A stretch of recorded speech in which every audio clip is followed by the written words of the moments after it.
통일부가 2019년 당시 북한 어민의 북송 영상을 공개했습니다. 국민의힘은 인권 유린이라고 주장했고 민주당은 남북 갈등을 고조시키기보다는 민생에 집중하라고 비판하는 상황에서 대통령실 구급 별정직 공무원 채용을 놓고도 여야의 공방이 치열해지고 있습니다. 네, 한편 윤석열 대통령의 국정 운영 지지율이 30% 초반까지 추락했고 부정적인 답변은 60%를 넘었습니다. 20%대로 추락하는 가능성도 배제할 수 없는 상황 속에서 정말 정치권 다양한 이슈들을 젊은 시각을 가진 정준호 변호사와 함께 짚어보도록 하겠습니다. 안녕하십니까? 안녕하십니까? 네, 먼저 앞서 말했듯이 통일부가 2019년 당시 북한 어민들의 북송 모습이 담긴 영상을 공개했습니다. 공개한 이유에 대해서 뭐라고 생각을 하시나요? 저는 개인적으로 참 이해가 안 가는 행보였는데요. 2019년, 3년 전에는 개인정보 보호를 이유로 공개를 안 했던 영상을 180도 이제 위치를 바꿔서 알 권리를 위해서 공개를 했단 말이에요. 정부 부처인 통일부가 예민한 이슈에 여론전에 이렇게 한 복판에 쓰는 건 도저히 이해가 안 되는 처사고, 네. 아무래도 이제 윤석열 정부 같은 경우에 있어서는 전임 문재인 정부와의 차별성을 좀 부각을 시켜야 되는데 경제 정책이라든지 이런 부분은 뚜렷하게 효과가 나오지 않기 때문에 대북 이슈에서 좀 차별성을 가지려고 하는 것 같습니다. 그러나 하나 착각을 하고 있는 것이 그 보수적 그 대북관이 좀 유효하게 나올 수 있는 부분은 좀 북한 이슈에 대해서 당당하게 그 자세를 내놓는 그런 부분인데 이렇게 그 사실관계를 가지고 진위 여부를 가지고 따지는 이 이슈는 휘발성만 강할 뿐이지 곧바로 어떤 그 보수 간의 좀 소구력을 일으키기에는 좀 부족한 이슈입니다. 네, 대통령실 구급 별정직 공무원 채용을 둘러싼 논란도 지금 수그러들지 않고 있는데 권성동 국민의힘 대표 대행의 말이 좀 화제가 되었습니다. 구급 가지고 그러냐, 최저임금 가지고 어떻게 사냐 이렇게 얘기를 했는데 지금 두 차례 연속된 큰 선거에서 승리를 거뒀는데 대통령 그리고 당대표 대행까지도 정말 이 비판적인 이슈를 계속해서 만들어내고 있습니다. 어떻게 보시나요? 네. 윤석열 대통령이 후보 시절에 그 검찰총장 시절에 화제가 됐던 말이 사람이 충성하지 않는다라는 말로 이슈가 됐었는데요. 이런 말이 있습니다. 소위 말하는 윤핵관이라고 하는 뭐 권성동 대표라든지 그 장제원 의원이라든지 윤석열 대통령의 입장을 전혀 고려하지 않고 본인 플레이만 하고 있는 걸 보면 좀 윤석열 대통령한테 좀 충성심 있는 사람들 좀 윤핵관으로 써봐라 이런 지적까지 있는데요. 지금 9급이라든지 7급이라든지 이런 이슈 같은 경우를 보면은 권성동 대표 같은 경우에 왜 이게 민감한 여론 이슈인지를 전혀 체감을 못하는 것 같습니다. 이해가 안 돼서 그러는 것 같은데요. 노량진 그 고시원을 한번 좀 방문해서 체감을 해보기를 좀 권유를 드려보고 싶습니다. 네, 이런 잡음 때문인지 여론조사에 따르면 뭐 대통령의 국정수행 지지도가 30%대, 또 부정 평가가 60%를 넘었습니다. 이제는 어떤 대책이 좀 나와야 되지 않겠습니까?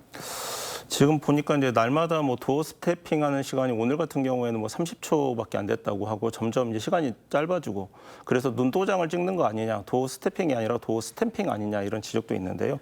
한 가지 좀 그 권유를 해드리고 싶은 건 이런 건 있습니다.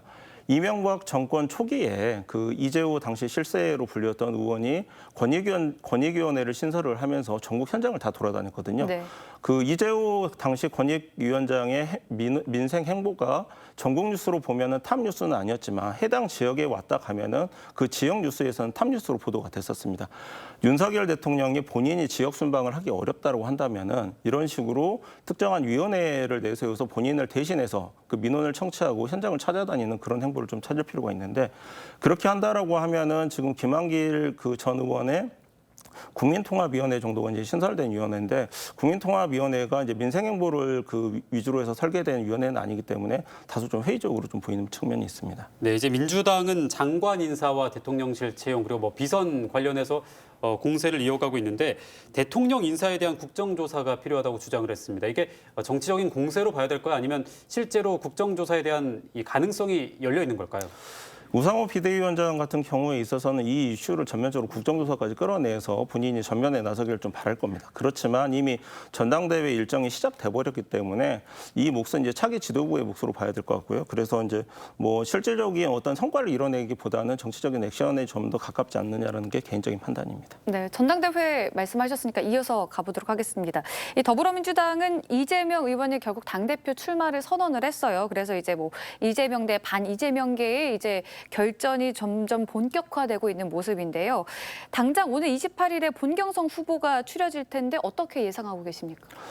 예, 그 8명 후보 중에 3명이 이제 컷오프를 통과하게 될 건데요. 한 명은 뭐 아시다시피 어대명이 명확할 것 같고 나머지 두 자리를 놓고 이제 어떤 후보들이 이제 선출이 되느냐가 이제 문제인데 지금 두 번째 도전을 하고 있는 박용진 의원 같은 경우가 좀 돌풍에 좀 잠재력이 있는 것 같습니다. 네. 그렇지만 박주민 의원이 이제 지지 기반이 겹치면서 좀 문제가 되고 있는데 개인적으로는 그래도 두 번째 도전이기 때문에 컷오프 정도는 통과할 수 있을 거라고 보고 남은 한 자리는 이제 서른 또는 김민석 의원과의 이제 구민주계 그리고 이제 강병원, 강훈식 같은 구실그룹 간의 이제 단일화가 먼저 선행이 되는 팀에서 나머지 한 자리를 차지할 것 같습니다. 네, 그러면 이런 반 이재명계의 돌풍이 과연 일어날까요? 어떻게 전망을 하시나요? 아까도 말씀드린 것처럼 그 정도 돌풍을 일으키려고 하면은 박용진 의원의 선전 정도가 기대가 되는데 박주민 의원이 지금 지지 위감이 같아서 저희가 보기에는 현실적인 뭐 진짜 그 혁신을 이뤄낼지는 좀 다소 좀 의문이 들고 있습니다.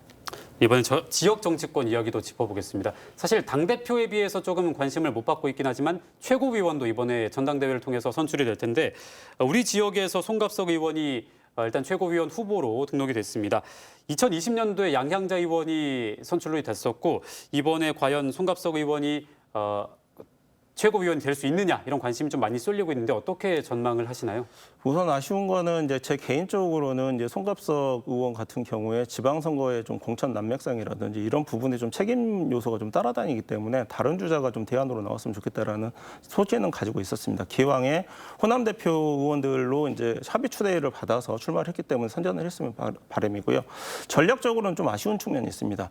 그 민주당에서 그 광주, 전남, 호남의 그 당원들이 한 40% 정도를 권리당원을 차지하고 있다고 하는데 그러면은 호남의 목소리를 좀 내세우는 당당한 호남의 위상을 좀 얘기를 했으면 좋겠는데 친명도 아니고 친문도 아니다라고 해버리니까 계파별로 지금 송갑석 의원에게 지원 의사가 뚜렷하게 좀 밝혀지진 않고 있는데 호남 의원들 많이 있습니다. 친명계 의원들도 있고 친문계 의원들도 있기 때문에 호남 기왕에 합의 추대를 받아서 나오셨으니까 그 의원들이 각자 계파에서 충분히 좀 그 당원들을 소구할 수 있도록 이런 전략을 좀 필 필요가 있는 것 같습니다. 네, 그럼 만약에 송갑석 의원이 최고위원이 된다면은 호남에는 어떤 영향이 있을까요? 아무래도 이제 호남의 목소리를 대변하는 이제 최고위원이 되기 때문에요. 지금 당장 얘기를 하면은 이재명 그 의원 같은 경우에 있어서는 호남의 선택을 사실상 받지는 못했었거든요. 지난 이낙연 대표와의 경선에서도 5대5 백중세가 지지됐기 때문에 그런 부분에 있어서 본인의 목소리를 높일 수 있기 때문에 그 어대명 그 지대부에서 어느 정도 존재감을 나타낼 수 있을 거라고 예상을 합니다. 네. 한편 국민의힘이 어제였죠. 순회 예산정책협의회 첫 방문지로 광주를 찾았습니다. 어떤 이야기들이 오갔습니까? 개인적으로 참 아쉬운 지금 자리인데요. 예산정책협의회가 그 가진 위상을 가지고 했을 때 전대병원 신축에만 동의해주겠다라는 그 결론으로 명시적인 결론만 하나 확답을 받아내는 건 너무나도 아쉽습니다. 지금 어저께 이제 복합 쇼핑몰과 관련해가지고 강기정 시장이 이제 9천억 원의 예산 지원을 이제 요구를 했었는데 네. 거기에 대해서 권성동 의원이 처음 받아보는 지금 페이퍼이기 때문에 자기가 무슨 답변을 못하겠다라고 했습니다. 이 부분 솔직히 좀 비판을 좀 하고 싶은데요. 세 가지로 비판을 하고 싶습니다.